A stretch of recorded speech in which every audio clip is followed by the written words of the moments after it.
I guess how you're feeling about your performance from the weekend, Steve? Yeah, I'm just happy with the win. You know, we've been an undermanned side the last few weeks with all the injuries we've suffered. So I think for the young midfielders to step up and carry some weight that those senior boys have left behind, it went a long way for us winning the game on the weekend. Everyone's been complimenting you, sort of standing in as captain. Do you feel quite honoured that everything's been quite positive? Yeah, I'm pretty humbled by some of the praise that I've received. I was pretty nervous going into the game with that title, even though it was only just as a stand-in skipper. But I never had imagined. I just wanted to play one AFL game as a junior, so to have the privilege to captain the side in an AFL game, I hold that in high regard. And what about the first quarter? Were you a bit worried? Was it a bit sketchy when you kicked the ball out on the full? Yeah, I saw Josh Schoenfeld and use his debut, and I was going to kick it long, and I saw him there. I thought he could get a cheap kick, and then I just kicked it out on the full. So yeah, that wasn't a great decision. So was there some early nerves there, mate, going in as captain? Yeah, definitely. The pressure, I think, from performing not only week-to-week basis as an AFL player, but having that title for the game. I put a lot of pressure on myself anyway. So yeah, there was a lot of nerves. What difference does it make having Rory Thompson back there with you? I know he's been back for a couple of weeks now, but he's been in and out with injury. Does that make a big difference for your game? Yeah, he's a huge he's a huge addition to the team. His ability to hold down a key spot and hopefully put away one of their dangerous forwards is big. He's had a little bit of issues with injuries coming in and out of the side, so we haven't had that continuity playing together. But over the last month or so, he's really starting to being the Rory that we know, and that's really helping our team. Does that free you up to run around and attack a bit more because he's more of a lockdown? Yeah, when he was missing, I had to play more of that anchor, that deeper backman to for a bit of assurance. So when he's playing, I'm able to get involved up the field a bit more and get my hands on the footy a bit more. Did you make a conscious effort to do that on the weekend, Maisie? Because you were pretty aggressive in trying to take intercept marks and push up the ground. We saw you run down the wing a few times. Yeah, Rory's like a big safety net. He's covering the back 50, so it gives me the chance to roll off and try and take some intercept marks, and also have that bit of confidence to go up the ground to get the footy, because I know if we do turn it over, you're going to have the big fella down there to help stem the flow a bit. What about, I guess, there's a good win against a Fremantle side, but they're obviously down a few bodies as well. Is the challenge now for you guys to sort of show that kind of performance against a team like Melbourne down in Melbourne? Oh, definitely. Melbourne are going really well. They had a close loss on the weekend to West Coast, who they're very hard to beat over there at home. So we know we're going to have our work cut out for us. But both teams have been decimated with injury, so there wasn't much we could really take out of the round 2 win, because they had Fife and Sandlands playing, and we had Ablett and Prestia playing. So it was like we were playing a new team. They were a young team similar to ourselves, so we didn't know what to expect, but we were lucky enough to get the win. Their Melbourne's core midfield is pretty talented, and obviously you guys, that's the area of the ground you've been decimated in. We saw what they could do on the weekend. How do you sort of see that match up? I think that'll be the messaging. The boys, they got a bit of a shock against the Bulldogs. That was their first time as the young midfield playing together, and after that 1 week, they just sort of gelled on the weekend, with Alex Sexton in particular stepping up for us. So I think they'll get a little bit of confidence out of that, because Freo still did have Mundy and Neil, who are elite midfielders. So no different to Melbourne. They got some elite guys inside there. So the boys will be confident, and they'll be taking on head on.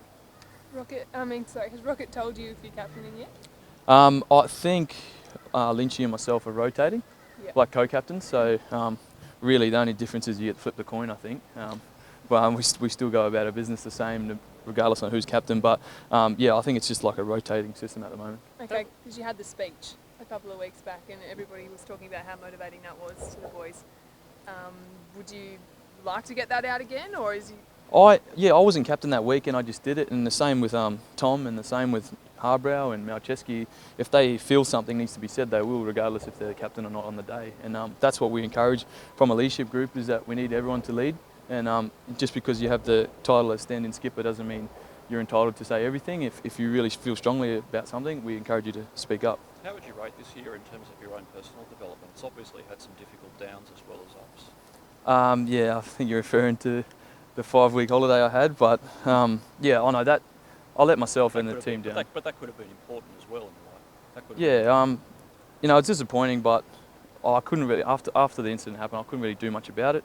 And my goal was to try and keep fit and come back and have an impact on the team, because I did let them down for 5 weeks, and it cost myself having a decent season. To miss a 5-week block in the middle of the year isn't ideal for any player. So it wasn't great, but I think I've just been trying to focus on coming back and then starting my year again and just trying to be a consistent contributor. It's not just about that though. I mean, at the end of the day, we're standing here and you've just been captain last week, so that says a lot. That's a great positive for you. Yeah, I think it's a great show of faith. A lot of people were saying that it was undisciplined and selfish of what I did, but obviously my teammates and my coaches don't feel the same way, because they wouldn't have appointed me captain on the weekend. So that's a positive I think I can take away from that. As you've had a taste of it, but is captaincy long term something you'd aspire to? Honestly, like I said before, I just wanted to play AFL, so to be captain isn't one of my goals. I can't say it has been one of my goals, but if something like that was to pop up and the team wanted or needed me to step up, I would definitely consider it. But it's not something I've got penciled in as. I just want to be, an important part of this team and a leader in the back line, and whether that's captain, vice captain, leadership group, I'm happy to play my role. Stephen, just with all this talk of captaincy, obviously Gaz has just had his shoulder surgery and he'll need time to recover, but have you guys been given any indication what role he might play in the final 5 games of the season? Will he be around encouraging guys?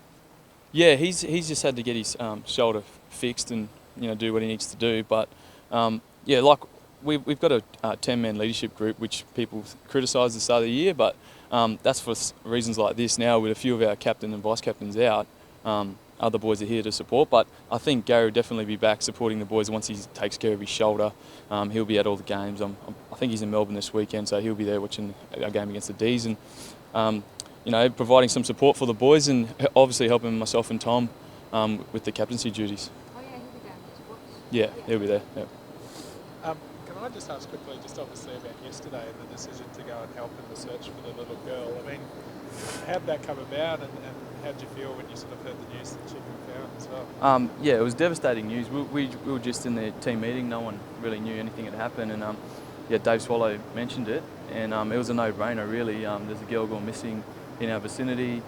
We pride ourselves in being a community-based club, and that's sort of the culture we're trying to breed here. So, putting training on hold for a day for the sake of a young girl's life, and none of us found her, but it was just the extra sets of eyes out there in the community helping.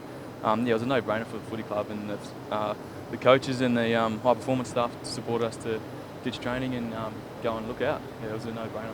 The boys all relieved when you heard the news that she'd been found? Yeah, it was great. A lot of the boys returned around 4 o'clock or something in the Arvo to do their weight sessions and that, and still pretty devastated because no one had found her, and then we got the news and obviously lightened up the gym, and the boys finished the day well.